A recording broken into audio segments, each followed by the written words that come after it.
When I was 12 years old, I learned that my mom was going to die early from an incurable disease. And when she passed away a few years ago, I woke up to this sensation that I really did not feel like I was the man that I wanted to be, or that I was the leader in my relationships at home and at work that I wanted to be. It felt like time was running out. And so whether you're a single virgin or you're a married man with children, or even if you're divorced, a lot of guys go through the struggle of what makes me a more masculine man, right? And we have all these symbols in the outside world, and you can get these symbols, right? You can be like the wife, the kids, the car, the house, the career, the money. You can get all this and still look in the mirror and feel like a boy trapped in a man's body. You don't really feel like a masculine man. So what is it that makes us feel more masculine? So what I'm going to talk about in this video are 4 different things that masculine men do differently, because when you see it, it's going to change the way that you see your own journey of getting into becoming a more masculine man. Now, there's a lot of, good advice out there. It's like, eat right, get in shape, quit the porn, quit the drugs and the alcohol, like all that's good stuff. But even when you do that, there's a level deeper that masculine men seem to emanate, that you need to go further on your journey than what most people are really saying about that. I mean, like, even in the dating realm, right? So if you're dating or you've recently been dating, you talk to a dating coach, it's like, they give you these one-liners. They give you these, hey, send this emoji and wait 3 days, and like all this sort of stuff that's just like, this doesn't feel like it's really masculine to me. It doesn't make me feel like a man, because you can be a player, you can sleep with a lot of women and still feel like you're not a man. In fact, one could argue that you are sleeping with a lot of women to make yourself feel like you are more of a man, right? So there's this question that a lot of guys go through. And on my whole journey, which I outlined in the Journey of the Sacred Masculine, my free training, link in the description, this whole journey is about getting into self-mastery, right? Really getting into into mastery over yourself, right? Authority over yourself. Because a masculine man lives with power, purpose, and passion, but it doesn't actually come from a place of what the outside world says, right? So what I'm sharing with you is not what I'm telling you, this is the only way to think about your masculinity. No, I'm saying that when you start to think about these things, they're really actually between you and your reflection in the mirror, right? And only you can work on these things to become and to feel more masculine, specifically in your relationships, right? Because that's where we tend to feel it the most. We tend to feel it in our relationships at home or at work, right? But when you're stepping down this process of becoming a more masculine man, what is it that you can do with the one life that we have, right? And so number 1 is to really make sure that you're in this place of not being controlled by your emotions, okay? So you're not controlled by your emotions within or the emotions of other people. Now, you feel your emotions, you sense the emotions of others, but you're not hijacked by them.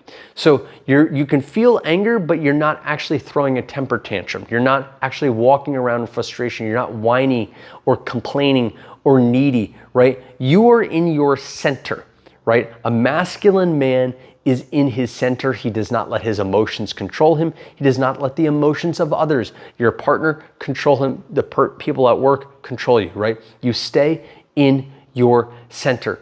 And that's really important, because when you are at peace in your center and you know who you really are, then you're in this place of ultimate self-awareness. Because when people's emotions are going chaotic in the world around us, and God knows that that's the truth in the world that we're living in today, right?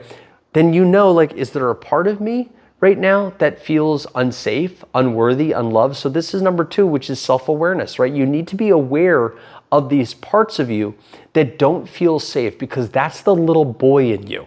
And up until this moment, maybe you haven't thought about this before, but the man is not driving the car of your life. The little boy is, and he's gotten very good at driving this car at a very young age. But what you want to be as a masculine man is have dominion over all those little parts of yourself that don't feel safe. And so in doing so, you can actually rise into a level of fearlessness, right? And I'm not talking about mortal danger, jumping out of a plane or jumping into the octagon. These are all very, cool and very beautiful expressions of masculinity. But I'm also talking emotional fearlessness. You speak your truth in the bedroom, you speak your truth in the boardroom. You are fearless. Masculine men are fearless.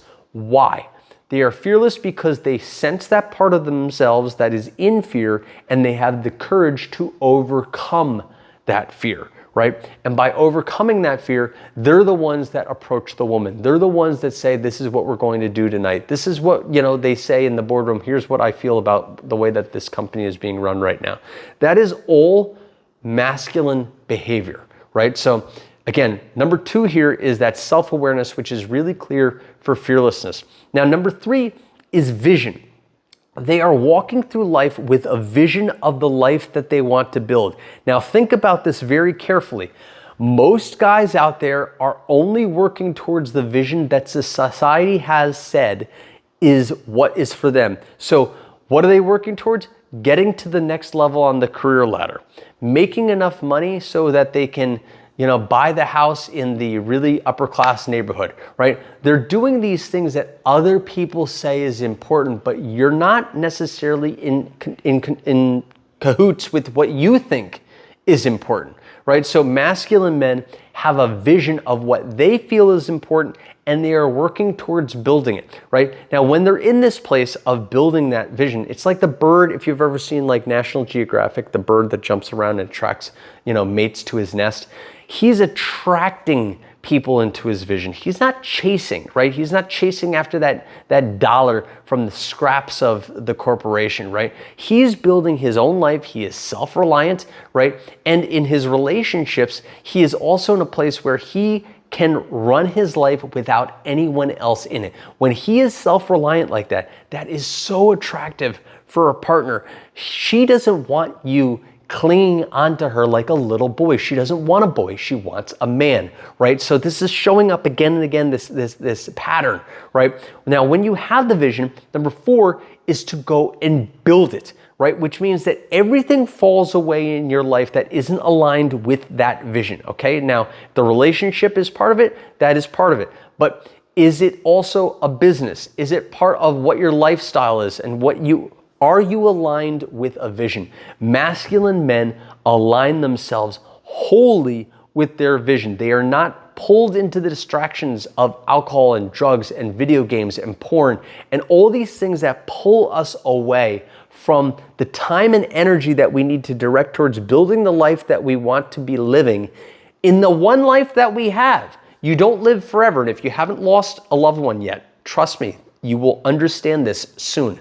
When you've lost a very close loved one in your life, you will realize how short the time is. And so you need to get moving on building the vision of what your life is. Now, if you're struggling with any of this, it's probably because you don't have clarity over your vision and over the issues of the past that are holding you back over and over and over again, because the only thing that's real is this now moment. And if you're letting the past control you, then that's not a masculine man. A masculine man does not let the past control him. It doesn't let anything control him outside of this now moment, right? So if you're struggling, it's the clarity of what that vision is, of what's been holding you back, about what you want to be doing with your life, and then developing the courage to actually go and do it. Right? So whatever it is, you are taking action in detachment of the outcome. You are going and building that dream life, okay? Now that's what masculine men do. It's those 4 steps. If you're struggling with any of this, I invite you, there's a link in the description,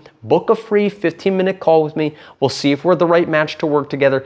I will help you overcome these hurdles and these obstacles in your journey of becoming a more masculine man, because it's going to be a journey that requires you to really look within yourself and figure out, what do I want to do with my life? What has been holding me back? You can't blame anyone anymore. If you're on the journey of becoming a man, you don't blame anyone. You take responsibility for yourself, right? So you're not going to blame your parents. You're not going to blame your school. You're not going to blame that thing that happened in 6th grade, right? Your pants got pulled down in front of the math class, whatever it was, right? You're not blaming and letting the past control you. You are right now building the life that you want to be building. Now, if you've procrastinated and you've watched videos like this over and over and over again, it's because you need help breaking out of the loop. If you're interested, check out my free training. The link is in the description. I got the 15-minute call. If you're ready to take action right now, I'm ready to talk to you to see how we can break through and come to a quick path that will help you get to the masculine, the powerful masculine man that you want to be and that you deserve to be. And by the way, that she wants you to be as well. I'll see you on the inside.